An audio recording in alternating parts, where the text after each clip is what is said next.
As I mentioned in the CanJam SoCal preview video, one of the things I love about Campfire Audio is their broad menu approach to their in-ear monitors. It's flavors galore. 2 different flavors of reference tunings with the Andromeda and Solaris, different bass-emphasized characters with the new Polaris, the Vaga, the Atlas, and they do it with a variety of different driver configurations and acoustical designs that change things up.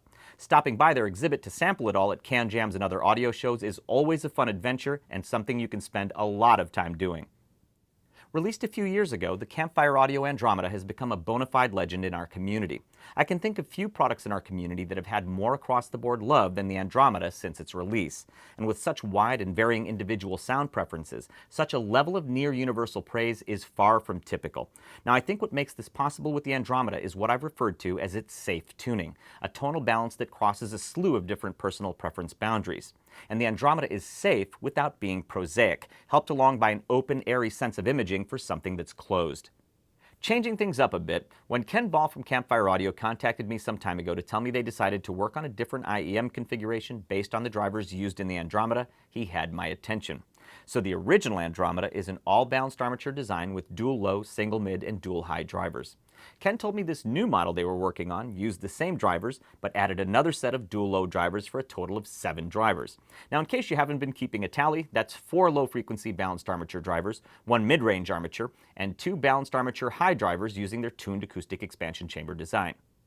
But Ken said they decided to do more than simply add the bass drivers. For this new IEM, which they're calling the Campfire Audio Andromeda Special Edition Gold, for this new IEM they wanted to take a completely different approach, a less is more approach. They wanted to see what would happen if you let all the drivers run wild in a crossoverless design, minimize the complexity of the signal path, and mind what needs to be minded, like avoiding phase-related problems like suck-out and phase cancellations, and doing that acoustically.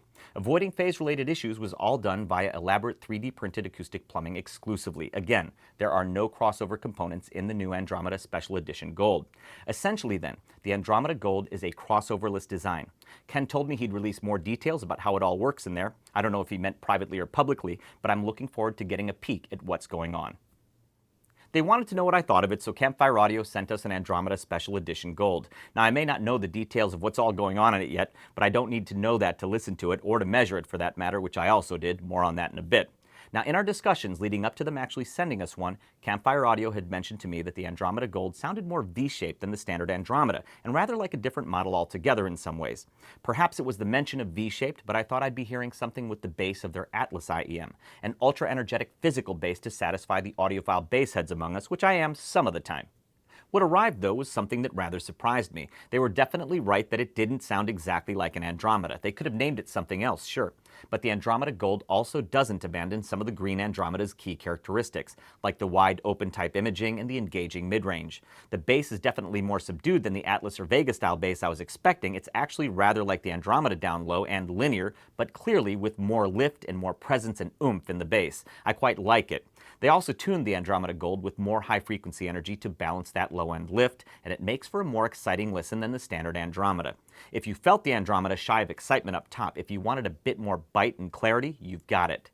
Frankly, the Andromeda Gold is a more rousing, stirring sound versus the Andromeda. As a result of all this, the mid-range is a bit more subdued than the standard Andromedas, and I think there are some for whom this isn't going to be a bad thing.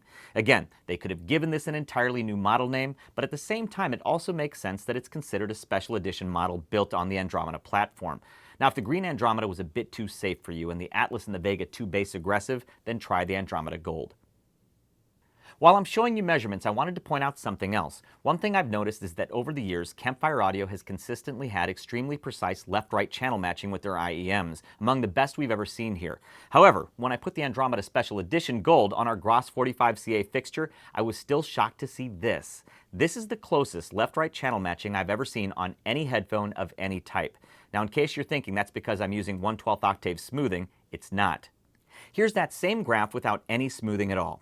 From 10 Hz to 20 kHz, that's incredible left-right matching. This is not easily done and takes meticulous quality assurance steps. We're talking about 7 drivers per side, 14 total drivers. And what absolutely minuscule differences there are is just as likely due to inconsistency in my positioning of them within the Gross anthropometric pinna. Again, this is the best channel matching I've seen to date from any headphone we've measured here.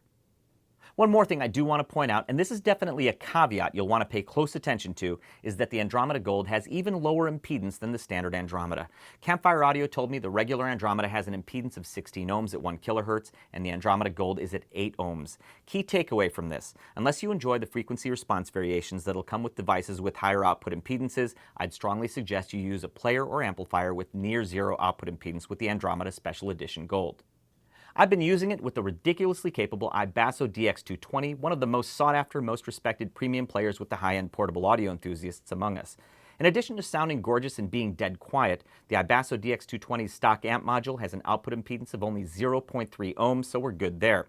I've also been using it with the FiiO Q5S, wirelessly LDAC Bluetooth fed by the Huawei P30 Pro smartphone, and using the FiiO AM3D THX AAA amp module. It's also quiet, which is important for a sensitive IEM like the Andromeda Gold, and output impedance from its unbalanced output is under an ohm. The Andromeda Special Edition Gold is strangely named to me because it's actually primarily matte black, as you've been seeing in this video. The screws are gold though. Whatever its name, it looks absolutely gorgeous in matte black, almost sinister, especially with the smoky gray Litz cable it comes with. The nozzle is a black PVD stainless steel. The MMCX connectors are a custom beryllium copper. The Andromeda Gold's carrying case is a special premium black leather one in Campfire's new zip-up case style, and here's a very important thing to know. They're only making 1,000 Andromeda Special Edition Golds, all of them individually numbered, so keep that in mind if you're interested. It's available to order now for $1,299, and it'll start shipping on August 20th. Anyway, that's the new Campfire Audio Andromeda Special Edition Gold. Still another unique limited edition flavor in the growing menu of in-ear monitors from Campfire Audio.